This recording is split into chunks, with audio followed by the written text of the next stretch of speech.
Здрасти!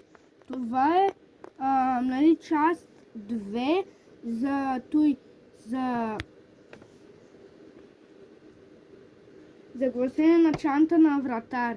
Аз сложих другите неща, сложих грипсокса, сложих двата стрязани чорапа, дългите калци, сложих другите чорапи на Nike, сложих конусите, сложих помпата, сложих двата чифта ръкавици. Сега ще го закопчеем това и бутонките си викат и де ги сложих. Сега ще ви покажа де ги сложих аз бутонките. В един друг джоб тук има, един специален. Само че аз като сложих толкова много неща, то раницата не може да се затвори пак сега.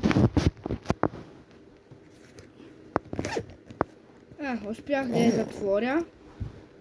Виждате ли, ето и джобче тук е само за бутонките. Значи, те ги слагаме. Единият шифт.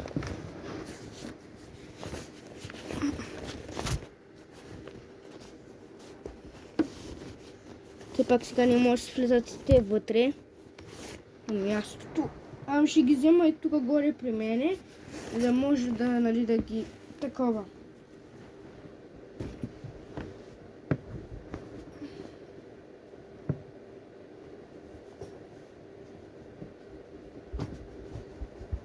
Успях да пъхна единия, сега ще пъхна и втория чифт и сме готови с страницата.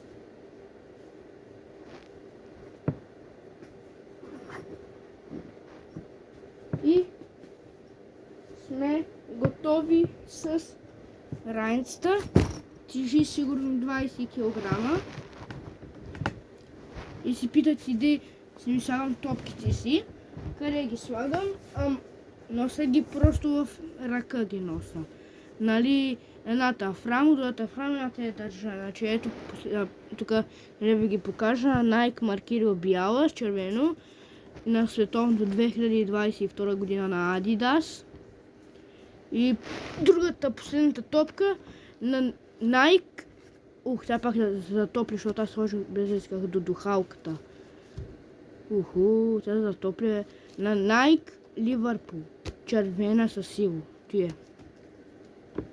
Добре хора, тие за моето видео. Значи ще ви видя другия път, когато ще правя ASMR тренинг. Чао! До другия път.